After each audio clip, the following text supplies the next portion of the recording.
Assalamualaikum warahmatullahi wabarakatuh. Selamat siang semuanya.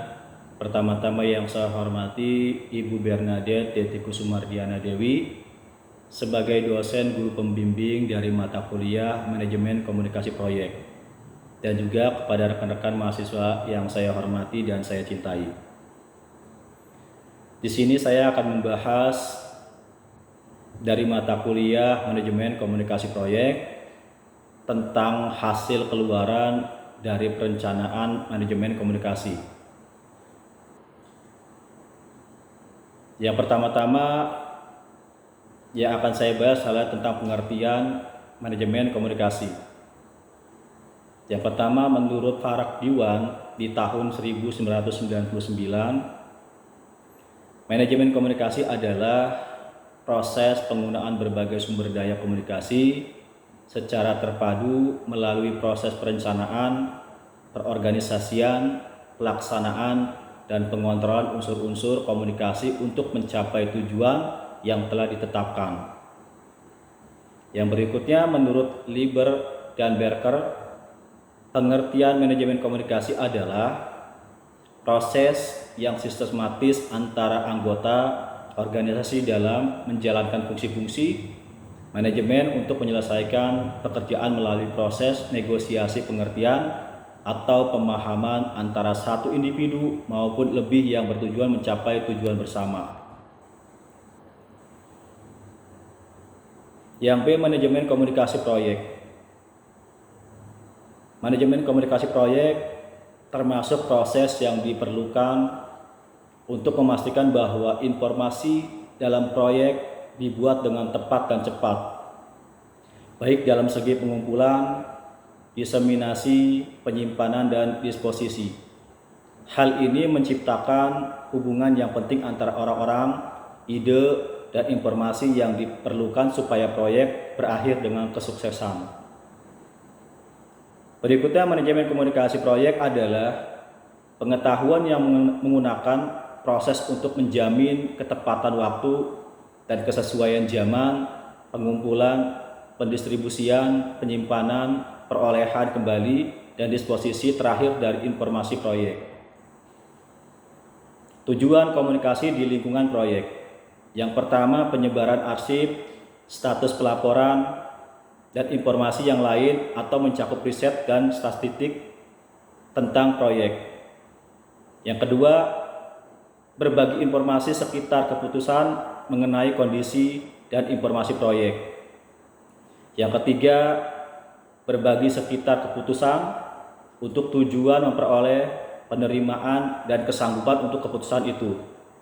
Yang keempat, manajemen proyek menghubungkan dan pengintegrasian sistem. Rencana manajemen komunikasi. Bagian dari rencana manajemen proyek, rencana pengelolaan komunikasi menyediakan yang pertama persyaratan komunikasi stakeholder. Yang kedua, informasi yang akan dikomunikasikan termasuk format, isi, tingkat rincian. Yang ketiga, orang yang bertanggung jawab untuk mengkomunikasikan informasi. Yang keempat, metode atau teknik komunikasi untuk membawa informasi seperti memo, email, dan atau press release. Yang kelima, frekuensi komunikasi seperti mingguan, bulanan, mingguan. Yang keenam, peningkatan proses mengidentifikasi kerangka waktu dan manajemen chain. Ketujuh, untuk peningkatan isu yang tidak dapat diselesaikan di tingkat bawah. 8. Metode pembaharuan dan menggambarkan kembali rencana manajemen komunikasi sebagai prestasi proyek dan dikembangkan. Yang kesembilan, daftar kosakata teknik yang umum. Atribut dari rencana manajemen komunikasi meliputi yang pertama, communication system, informasi yang akan didistribusikan ke stakeholder. Yang kedua, purpose, alasan distribusi informasi. Yang ketiga, frekuensi berapa sering informasi akan didistribusikan. 4. Start atau end dates, batas waktu pendistribusian informasi. Kelima, format atau medium, layout dari informasi dan metode pengiriman. Yang keenam, responsibility, anggota tim diberikan tugas untuk mendistribusikan informasi. Yang ke-C, output atau keluaran dari perencanaan komunikasi proyek. Yang pertama, proses yang dimiliki perusahaan atau diperbarui, yaitu lesson leader documentation, meliputi penyebab, permasalahan, alasan mengapa dipilih tindakan koreksi, dan jenis lain dari pembelajaran dalam distribusi informasi. Pembelajaran didokumentasikan hingga menjadi database untuk proyek dan organisasi. Yang berikutnya, project record, meliputi surat penyurat, memo, dan dokumen yang menjelaskan tentang proyek. Tim proyek dapat memelihara catatan dalam catatan proyek. Berikutnya, proyek report, rincian status laporan proyek secara formal maupun informal. Pembelajaran catatan-catatan, permasalahan, laporan penutupan proyek, dan keluaran dari bagian pengetahuan. Yang berikutnya, proyek presentasi. Tim proyek menyiapkan informasi secara formal maupun informal kepada semua stakeholder, informasi yang terkait dengan yang dibutuhkan oleh pendengar, dan metode presentasi disesuaikan. Yang berikutnya, feedback from stakeholder. Informasi diterima dari stakeholder.